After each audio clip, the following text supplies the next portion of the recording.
And what about what's the best ways for people to balance their blood sugar levels? Oh, blood sugar levels. It's such a big topic. Such a Mm, big topic. Loads of books on it and everything. You know, I think choosing the food is important. That's where I always like to eat the vegetable first if I can. Have the salad first, and then have my protein and carbs with it. I mhm, mean, being from Chinese background, we eat a lot of rice, mm, but we also a lot of protein as well. Really, so our carbs actually, yeah, right. So we don't actually have lots of cheesy pasta and spaghetti kind mm. of things. So we normally have soup, herbal soup, and then we eat our vegetables. So I think pairing is important as well. So try to leave carbs and, I guess, desserts. I mean, for me, desserts is not a bad thing, really.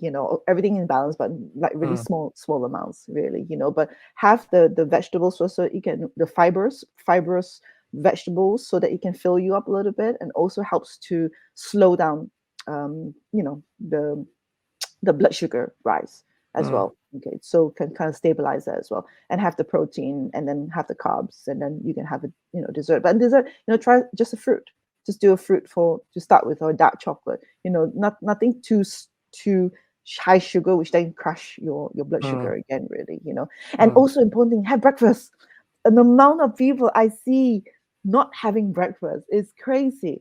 Now, if you wake up and you don't feel hungry, you have too much cortisol in your system, really. Okay, so that's a sign. If your hormone starts to balance out, you will notice you get hungry in the morning, because hunger in the morning is actually a healthy cue, a healthy hormone cue. Really, you need to be hungry in the morning. A natural hormone cue. But if you're not hungry in the morning, then because you're in fight and flight, you're on go go go, and you just drink coffee on an empty stomach, then you're just going to shoot out your cortisol again. mm.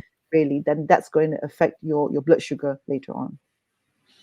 So, I mean, obviously, something that's quite popular nowadays is things like intermittent fasting. Yeah. So what's your views on that with regards to acne? For me, if somebody is very stressed, or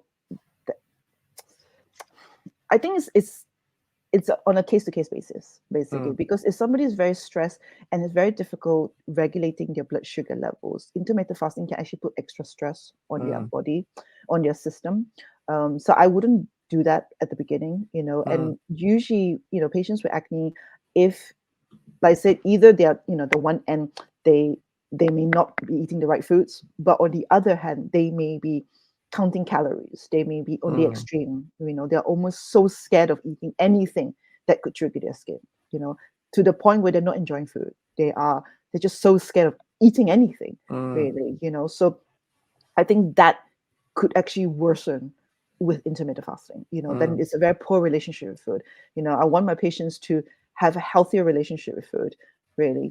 I mean, for me, I feel 12 hours is kind of the minimum for mhm, me. So, have your dinner about 8 o'clock, let's say, for example, and you wait the mhm. 2-3 hours before you sleep, and then you wake up in the morning, 8 o'clock, to have breakfast, Yeah. really. So I think 12 hours is fine. I think 16, 18 hours is very long, and I wouldn't Mm, do that when you're healing, really. mm, Maybe later down the line, once your blood sugar levels are regulated, and if you feel um, called to do that, I would actually do it with support, with somebody yeah. who Yeah. specializes in that, really. Yeah. Just so that it doesn't go the other way, really. Yeah. Because yes, I understand, people do that to for health reason, for even for cancer treatments as well. Mm, Again, that's very specialized. And I would prefer patients have a healthy relationship with food first. Do the yeah. 12 hours, because just do the 12 hours first. There's a lot of improvements that you will see, really. Mm, And also during a menstrual cycle as well. Your blood sugar regulation will change during your menstrual cycle. During your mm, second half of your cycle, you actually have less efficient blood sugar regulation. That's why you crave sugar more, mm, really. So intermittent fasting during that time it can be quite dangerous, because you mm, feel you crave more everything, and then and then you don't want to. get into that vicious cycle where you crave and then you're resisting, but then after that you cave in and you eat something bad, inverted commas, and then you break out and then you feel bad, and then and then you're self criticizing yourself, and it becomes then it defeats the purpose, really. So I would say focus on have a better relationship with your food, a healthy relationship. I mean, what's your take on it?